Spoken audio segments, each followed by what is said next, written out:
Hi, Spots and Cheap Pops. You're on the air. Hi, Spots and Cheap Pops. Lottie Dottie. This is Silicon Steve Valley. We have experienced it. We experienced the greatness, the love, the epic sensation that is WWE Raw debuting on Netflix. Oh, baby, what a night it was. And Vladi Dottie, what did you think just overall with the entire night? And then we'll go into specifics as history was made with, of course, CM Punk and Seth Rollins main eventing. We'll get to that match later. Vladi, your overall impression on the first night of Netflix, maybe some quick takeaways of what you think we should expect with the presentation on Netflix, which is something we didn't talk about on pre-production. I hope you were ready for that. As always, I'm ready. As an inaugural show, I enjoyed it. I was thinking about it where, as I watched it, I wasn't trying to be too critical overall. Like, I'm just like appreciating it. I took it almost like a Golden Globes award show or something in ways. Like, I knew there's going to be legends, celebrities. They're going to do some stuff with the storyline, and not necessarily, how can I put it, be as an epic sort of like WrestleMania. I didn't have those sort of expectations, but this, I found it entertaining. Some question marks, of course. Many topics we could talk about just that organically happened during this show. Oh, yeah, we'll get to it all. We're going to get to it all, Vladi Dottie. And so overall, I got to say, just on a level, I'll say I enjoyed it.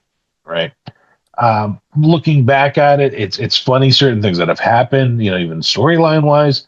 And we could critique a couple things here and there, and that the dust has settled. We slept on it, and we don't just have that initial, like, almost like little high or drunk, like from this like newest show. It's almost like recalling the first Raw on USA Network. There's still people that go and reference that. Well, we just had one of those moments because now it's really showing you streaming is the absolute future. So this leap has been made. Absolutely. I thought there were a couple of things that we found out about the presentation. There's certainly not going to be just straight PG.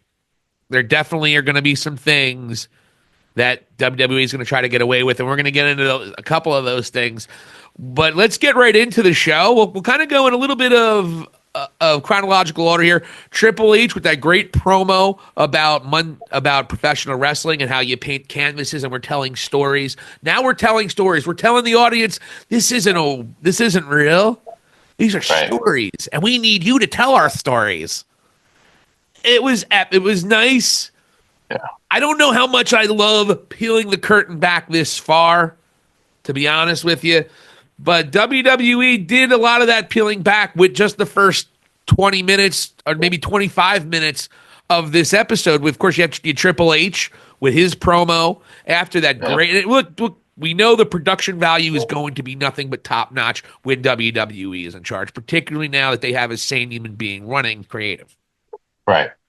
Triple H did that. Then he did the pandering. We're going to change the world. We're on Netflix. By the way, folks, the numbers are in. Dynamite got a much higher Nielsen rating this week than Raw did. Wow. Congratulations, Tony. Definitely Hogan. Yeah. So there were these promos that happened throughout the night. You had Triple H. Oh, let's do Netflix. Let's do Net. Oh, we're partners with Netflix. It's going to change the world. Then The Rock comes out. We'll get to his promo in a little bit, but he kind of says the same thing. Yep. Completely not the same guy he was the last time we saw him. That took me by surprise. That one, we'll get into that. And then you had John Cena, which half of his promo was echoing all the same shit. You're the WWE Universe. We're live. Look at us. Woo! And it's funny because between The Rock, John Cena, and one other guy, the biggest hype man in the history of WWE, and who is that other guy we're talking about, Vladi Dottie? What you gonna do, brother, when Hulk Hogan, keynote speaker, helped getting Donald Trump elected, and more importantly, complete lying racist, popped on the screen right before the main event, and you would have thought it was Dominik Mysterio trying to cut a damn promo. Your reaction to Hollywood Hulk Hogan pushing that piss that he calls real American beer. In my opinion, it's piss. Don't sue us. Don't sue us. Yeah, just Silicon Steve Valley's opinion. I have yet to really have a chance to test that delight there. What do you think of this guy? And the funny part is I think the first or second thing he said was pushing his shitty beer. Yeah. And the crowd just started dumping booze all over him, becoming easily the most entertaining part of this entire broadcast for me. Yeah, it was the one time where I actually texted you because we were trying to avoid spoiling anything for each other. So it was the one time where I just genuinely asked, like, hey, you watching this? Like, just that was it. And it was right around that time of Hogan. And it was because that wave of booze that I have never seen him get smashed with happened in California, Los Angeles, one of the most like liberal and blue states. And that, along with his awful history of racism and just his master of just being a master liar as well. Just the randomness, talking about partying with John Belushi years after he died. Things like that sort of level of lying. So everybody knows and has his number now as wrestling fans and as America in general. And they just showered him with that. And I'll tell you, they can make money with this thing still. I'm thinking they should probably dress him as like Hollywood Hogan in blue states and be like Hulk Hogan in the red states and just have him doing different promos selling the beer. Kind of like Bret Hart with America and everywhere else. Exactly. They could totally, if he's willing to travel, they could do this.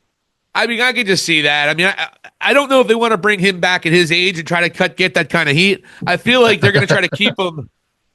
He's like, hey, brother. He comes off, and he also comes off as just so blissfully unaware of what people think about him. He's like, and he kept on going. To his credit, he stayed right onto the script. Hey, it reminded me of an old Saturday Night Live. Jan Hooks was doing Sinead O'Connor. Right. When Sinead O'Connor was trying to get everybody to stop booing her because everyone booed her when she ripped the picture of the Pope. Right. Which right now she gets cheered for. It's ironic. But anyway. It is.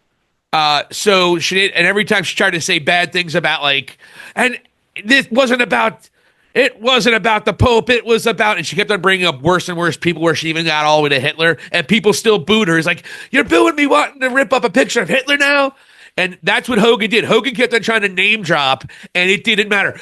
Like Andre the Giant, brother. And Macho Man. Macho Man hates you, Hogan. He still does. Exactly. Yeah.